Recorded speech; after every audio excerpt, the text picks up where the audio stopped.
No. I'm sorry, it's not what everyone thinks it is. This is the K1 Mark II, the last full frame that Pentax brought out that you all know about, which came out in February of 2018. We are now currently in 2024, June 2024 to be precise.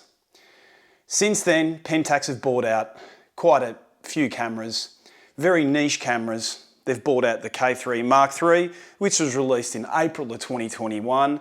Everyone knows about that camera. And then in April of 2023, they brought out the Pentax K3 monochrome camera. Now, what I want to talk about today is the K1 Mark III. Where is it? How come we don't have one right now?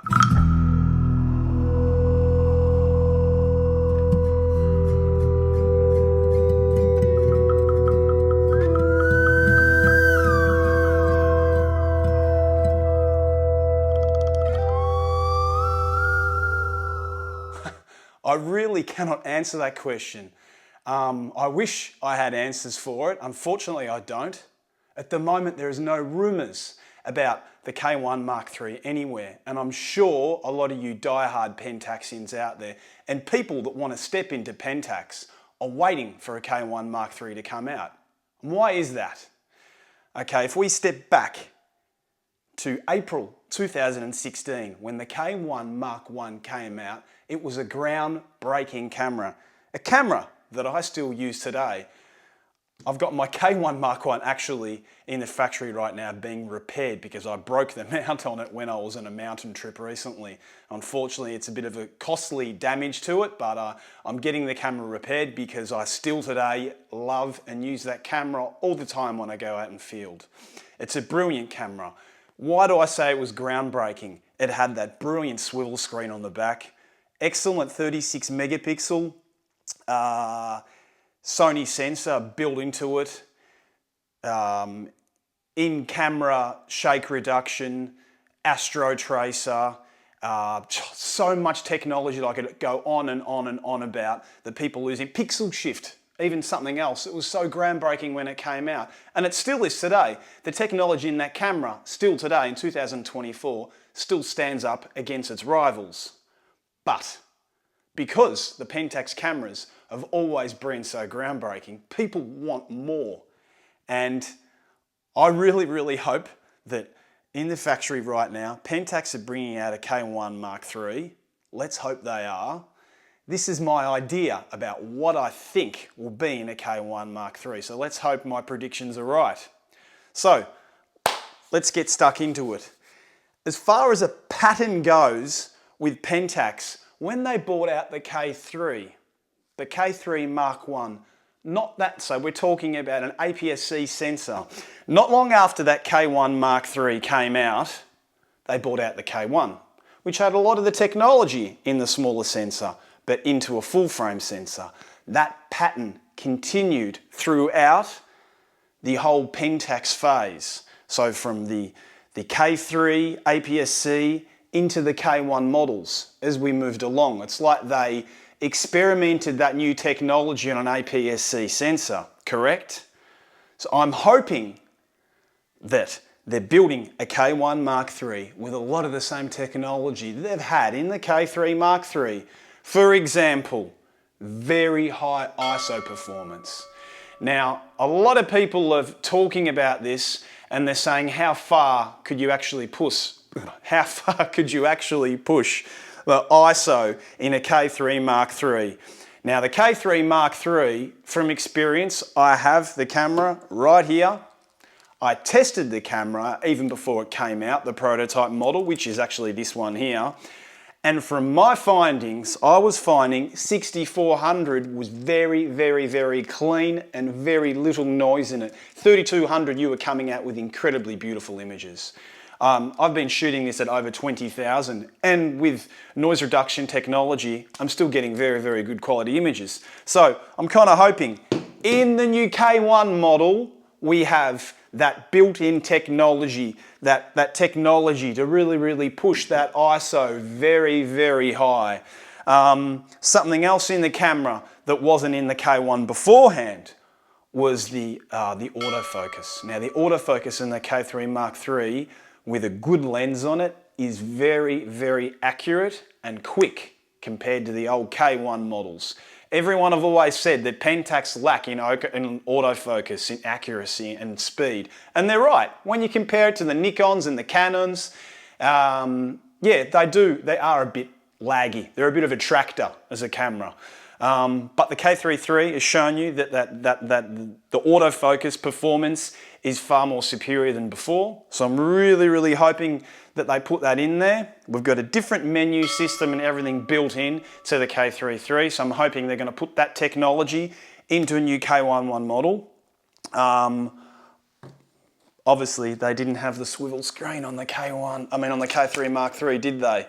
That's because they put it into a very, very small body and they put a lot of importance on the prism.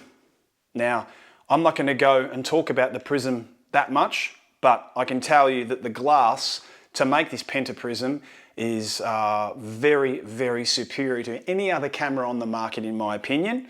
And I'm really, really hoping that on the new K1, they put that prism technology into the new body and really, really push digital SLR beyond the boundaries. So maybe sensor-wise, I'm kind of thinking something around a 40 megapixel sensor. Better autofocus, as we said, better prism. Apart from that, I don't really think you can do much better than that out of a digital SLR camera. That's about as far as we can push it. Can they make it more compact? Maybe a little bit. But at the end of the day, for a bloke like me who's got a K1, I like that it's robust. I'm telling you now, I'll use an example. This exact body here, this time last year, I was up in the mountains and there was an avalanche. And I'm not kidding you, there was an avalanche. And I had a rock mass that would have, now without exaggerating, it would have been between about 50 centimetres to a metre. It would have had to have been that big. Came down the mountain, zigzagging down the mountain straight towards me.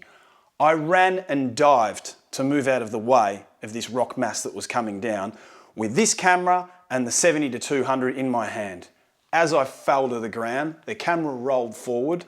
I didn't get a scratch on the body. I didn't even get a scratch on the lens. And that's because these bodies are so robust and tough. The casings on them are incredibly tough.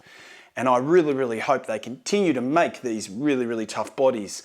I'm seeing a lot of these mirrorless cameras. They're just very small and not flimsy, but they don't give you the sense of that ruggedness that a camera has. So for me, to reduce size in something like this is really, really, really not worth it that much.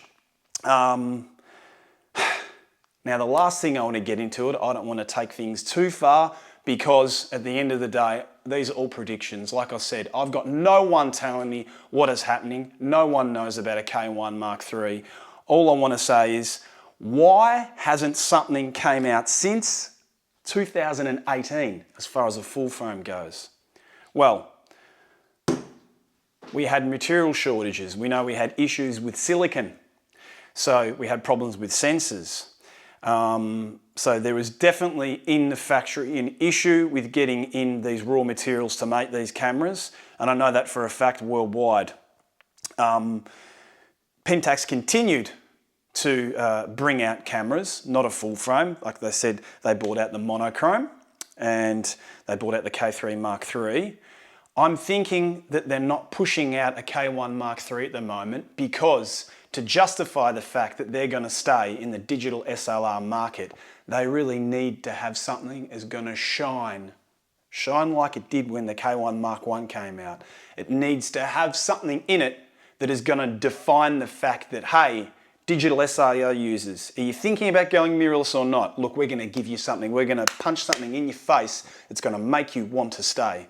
And that is probably taking time in a factory to come out for that very reason. They're probably building on something that is really, really, really going to be worth the wait.